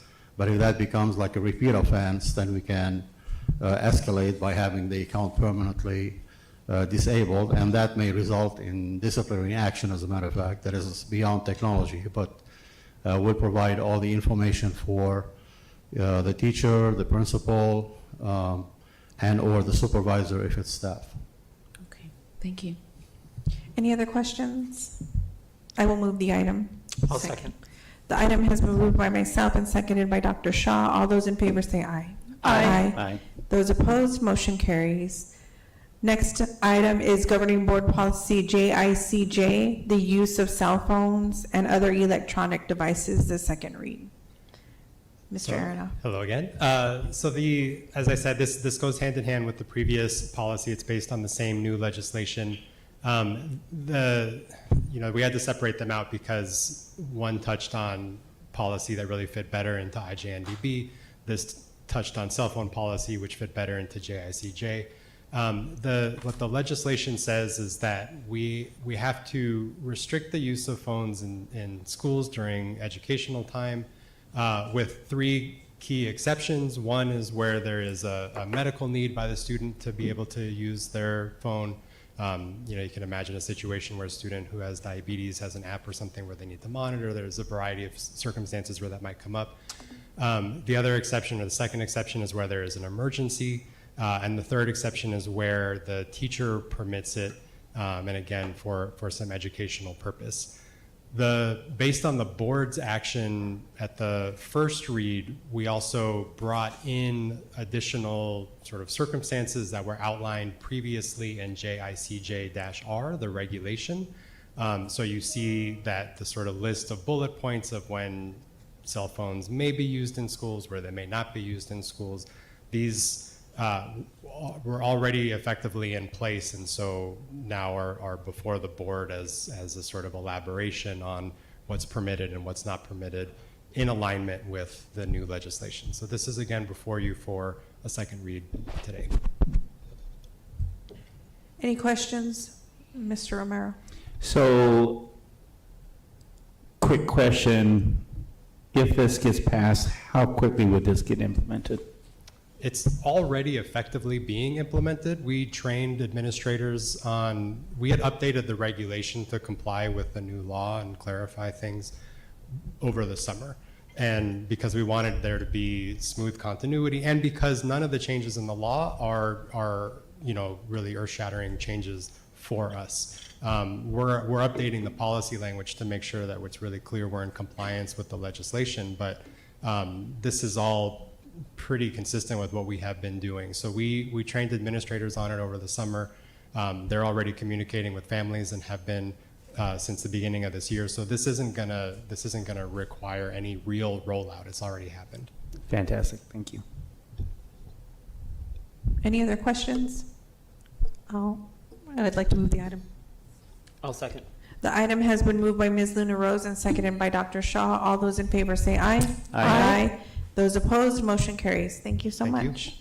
Next is item 8.1, the adoption of the TUSD district calendar for school year 26-27. Dr. Trujillo. Extra members of the governing board, the feedback we received from the board a week ago, we made those necessary adjustments, and we're going to have the team here to just go through those adjustments and then be available to answer any questions for the proposed 26-27 calendar. Thank you, Dr. Trujillo. Good evening, governing board members. We took your recommendations with a start date, as you can see, on August 6th and ending before Memorial Day. So if you have any questions, please let me know. Dr. Shaw. Thank you for all this work and taking all that feedback. I had a chance to connect with a lot of parents, and everyone universally agreed that the Thursday was going to be a lot easier than the Monday start. I think one of the big issues with this calendar is that Memorial Day is really late. It's on the 31st of May, when it's like in the mid to late 20s, and we probably don't have this issue in terms of the contract time throughout the year. What do you anticipate will be unintended consequences of finishing on a Monday or Tuesday in the school year? And that, because we're going to be ending very differently. So usually we go up until Thursday of the week before Memorial Day, and now we're going to end on the Tuesday, correct, is the plan? No, let me clarify. We're ending on the 25th. This is the last day. That's for Tuesday, students. right, Yes. for the students. For students. Yeah. Is there any anticipated, unintended consequences you would expect for finishing a couple of days earlier? What does that mean for that week? Or is anyone going to stick around? Dr. Trujillo mentioned attendance. Are people going to start their summer vacation the weekend before and not bother with those 2 days? Or what do you think is going to happen? I don't foresee any unintended consequences. We have the same instructional days. It's just ending a few days earlier. Unless Dr. Trujillo, you have any? Particularly among the high school, whatever day you set, and I'll say this nicely because we have a lot of wonderful young people that go to our 10 high schools. Those are probably the most poorly attended days anyway, wherever you put them, especially for 9 through 12, those sort of final 2 days of school. We're happy to run some numbers, but they're usually, to be honest, they're not good in terms of the amount of upperclassmen, especially that will miss the final 2 days of school. Any other questions? Ms. Shaw. I also want to appreciate you all going back to the drawing board and modifying this, because I know our teachers will appreciate it, our students will as well. And my daughter is very happy that we have decided to hopefully approve this calendar that starts on a Thursday. And with that, I'll move the item. I'll second. The item has been moved by Ms. Shaw and seconded by Dr. Shaw. Any other discussion? I'll just add, when I got all the feedback from the parents, that Wednesday before Thanksgiving was universally positive feedback on that as well. So I'm glad we're making that change, and we'll see how it goes. Same for everything Dr. Shaw said earlier. I got a lot of emails after the fact, so I'm glad that we decided to come back to the drawing board. All those in favor say aye. Aye. Aye. Those opposed, motion carries. Thank you. I'm going to miss out on that Wednesday before Thanksgiving. What? I'm going to miss out on that Wednesday before Thanksgiving. Why? Because Lily's going to be graduating. Oh, no. Oh, I'm going to cry. I know, I'm going to cry too. Okay. No crying in baseball. Right. She can cry when she wants to. Next is 9.2, Heritage Language Project Overview and Year 1 Pilot Summary. Yes, I'd like to welcome Dr. Freitas to walk us through this item. In partnership with the University of Arizona and in our efforts to honor and recognize the many languages that are spoken here in the Tucson Unified School District, and to really find a place for them at the academic table, especially those languages that aren't tested and aren't assessed through the AP program. We partnered up with the U of A for this wonderful project, and we've got a Year 1 summary. Dr. Freitas? Thank you, and I will be presenting with Sky Satchko, and we also have Dr. Bristow on Zoom, via Zoom. And so I just want to set the stage before we get started. And that's that I just want to give a big shout out to Catalina High School, because we were in a meeting with the leadership there, and they were asking questions about their many multilingual students and why they don't get credit for having second language. And so that got us thinking, well, why not? And because they do speak multiple languages. And so for students to receive ABOR, which is the Arizona Board of Regents, it's a, you know, when you go to college, if you meet the ABOR requirements, then you go to college without any deficits. And one of those requirements is to have a second language. And so these students graduate without recognition of their second language. And so that got us thinking, and we did some research, and we learned that if we partner with an accredited institution, such as the U of A, and if they would provide a language proficiency test that was equivalent of 2 semesters of college work, that we could waive the language requirement. And so we partnered with the linguistics department at the U of A. Terribly exciting. They're great partners. And so the program was born. Yeah.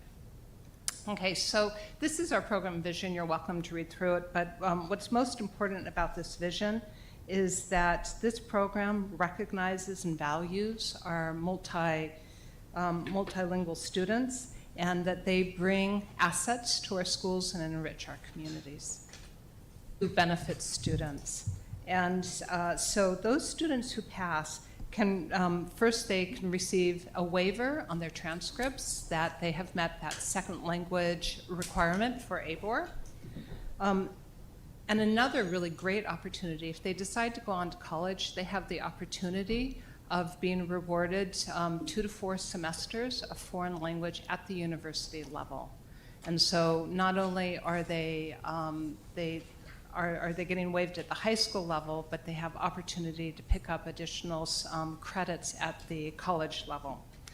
And then the other thing about students who meet ABOR, and that's as part of the high school letter grade, it does provide points to the letter grade calculation. So that's a bonus too. Okay, so how do we find these students? The first thing we do is we look up any senior who was ever an EL, an English language learner in the district. So that's number one. And then the second thing we do is we select all those students whose home language is not what we call an AP tested language. And the AP tested languages are English, Spanish, German, French, Mandarin Chinese, and Japanese, because we already have tests for those languages. But we don't have tests for our African languages. We don't have tests for Arabic. We don't have tests for smaller language groups. And so there's no way for these students to show that they are multilingual.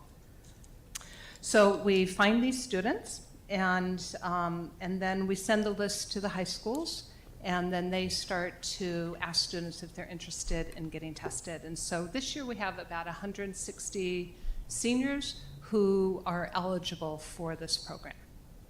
And so with that, I'm going to turn it over to Ms. Sechko. Hi, good evening. Governing Board President Ekstrom, Governing Board members, Dr. Trujillo, and Legal Counsel. So picking up where Dr. Freitas left off, can you click to the next slide, please? Thank you. So this is the cost for our exams. So they're $25 a test for our students. We have set aside $5,000 is the maximum amount of students that we can test. So we don't exceed that. Last year during the pilot, we did not even come close because we just did one school. So this year we do anticipate more students. We don't have up to 200 students. We just have the 160. So the maximum cost will be about $4,000. This is what the testing timeline looks like. We've already begun the process. A&E, Mr. John Slingerland, has already sent out all of those lists to the schools. Our schools have identified somebody on the campus who's going to be managing and coordinating this, reaching out to the students. Next month, we are going to be working with U of A. We're identifying those testing windows, and then we're going to be coordinating with the schools to fill them into those slots and determine how much time that they might need, so that way we can get through all of the students in the time that U of A has allotted to us.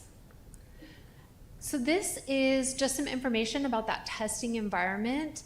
And I think it is important to note that we do only test in those languages that are not already tested through existing AP exams. They're also not able to test for ASL as well, even though we do have students who are able to take those languages on their campuses in person. So the focus for this project is really those languages outside of this.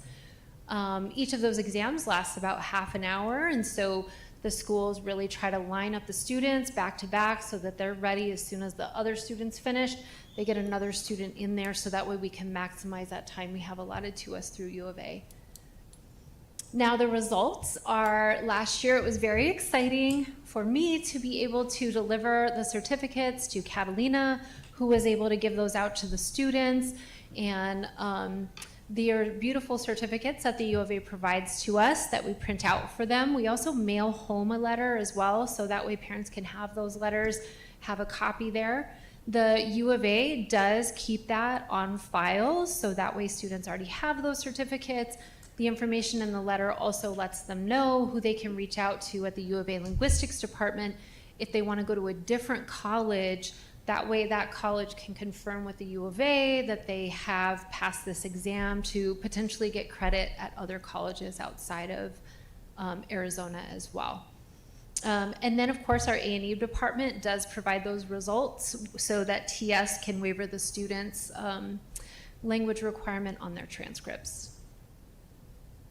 And I believe Dr. Bristow is joining us on Zoom, who's going to speak to this slide and her experience in piloting this program at Catalina last year.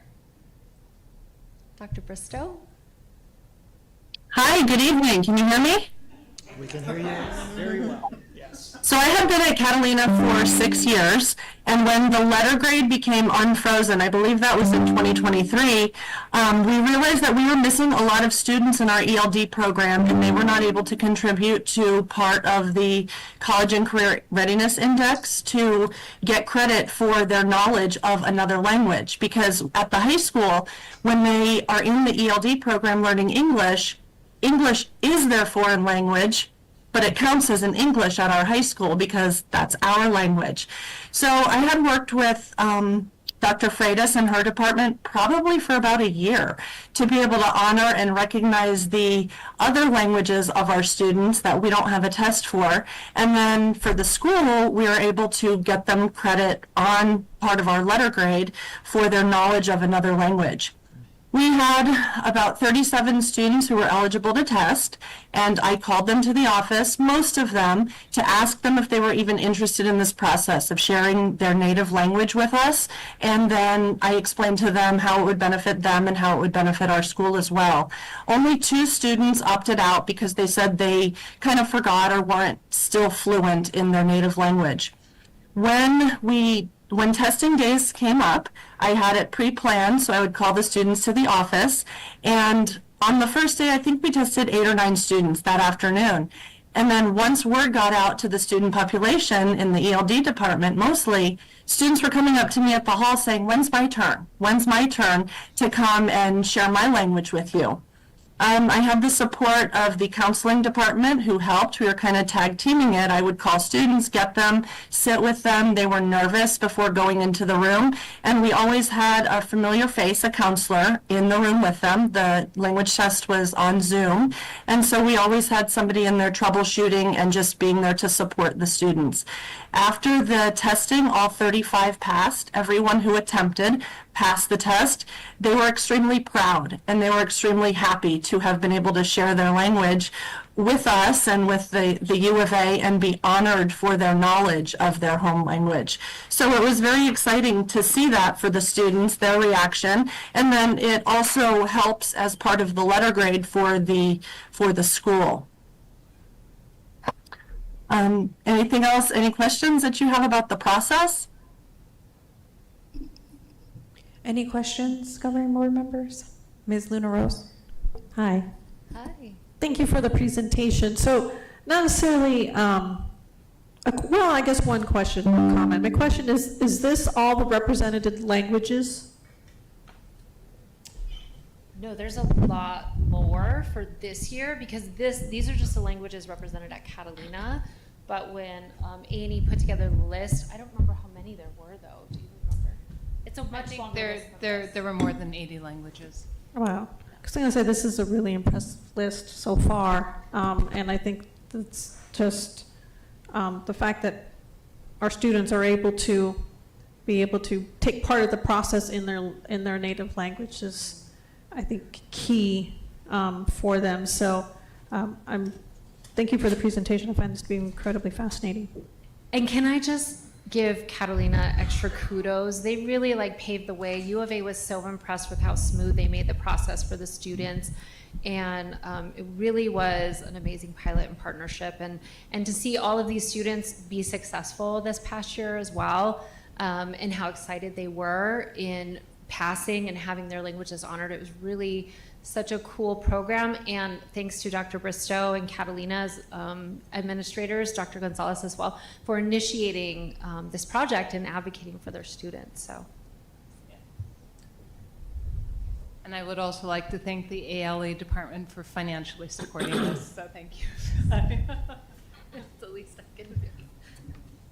Any other, Dr. Shaw and then Ms. Shaw? So students are tested on their senior year of high school? Is that what, remember? Yes, we test them senior year. So this was last year, right? Yes. So out of the 35 students, how many of them attended U of A school and got the college credit? Yeah, we can definitely find that out. Ms. Shaw? Yeah, to piggyback off of Dr. Shaw's question, it would be great if we can continue that partnership and, encourage students to either attend the U of A or continue on. About that pilot project at Catalina, I understand that these languages don't have an AP test connected to that specific language, but is there any movement to, I don't know who develops the AP test, but I can't believe Arabic is missing from that list. So do you know anything about when new languages will be added?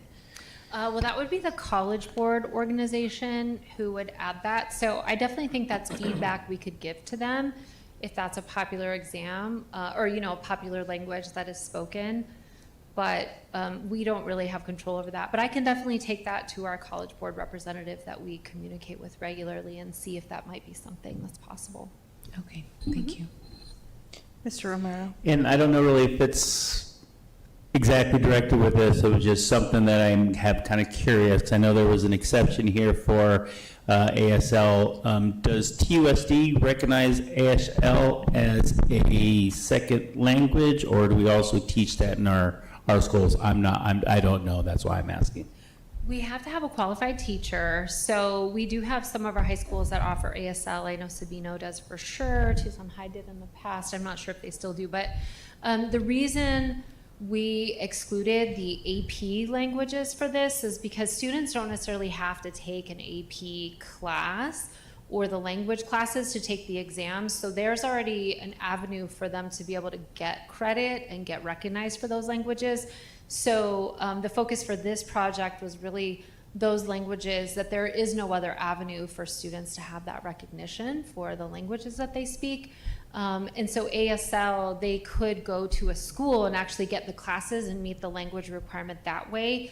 But it was also something that the U of A doesn't have the capacity to do this type of an exam for, so it didn't fit quite all the criteria. And that's what I was thinking. It really didn't fit the criteria, go along with it. I was just kind of curious. But it does count as, for Sweet 16, for ABOR, the students, our graduation requirements are all lined up with ABOR, except the only additional one that students need for college are 2 years of a foreign language.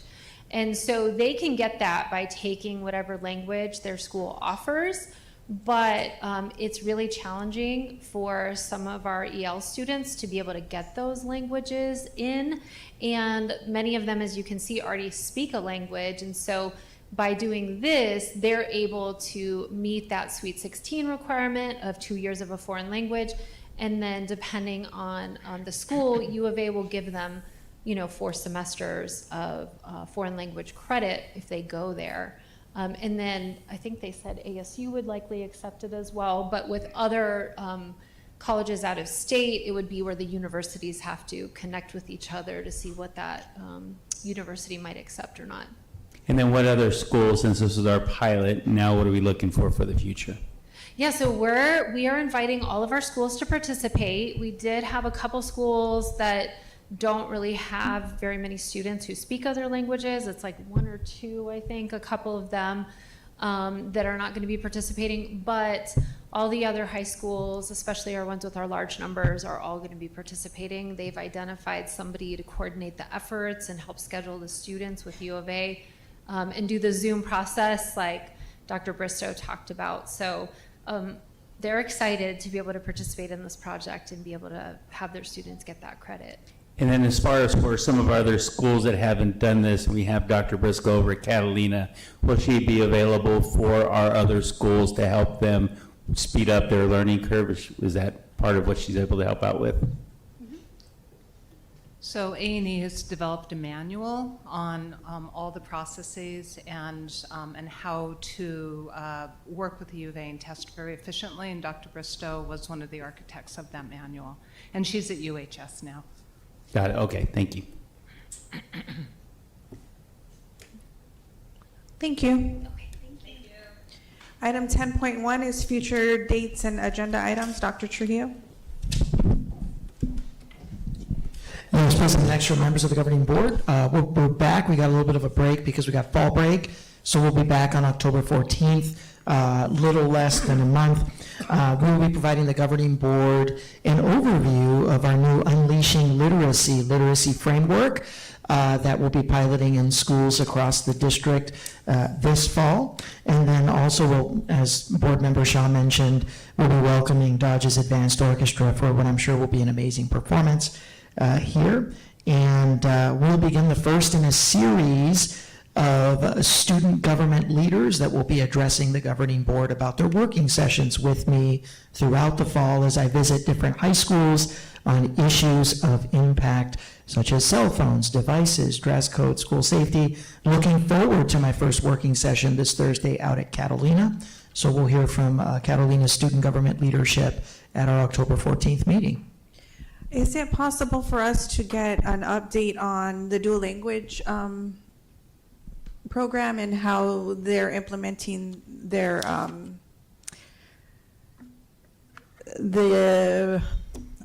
The model. Yes. The fidelity of the model. Okay, we can. Yes, it's been a long day. Thank you. Anybody else? If not, the meeting stands adjourned. Thank you. 7:39.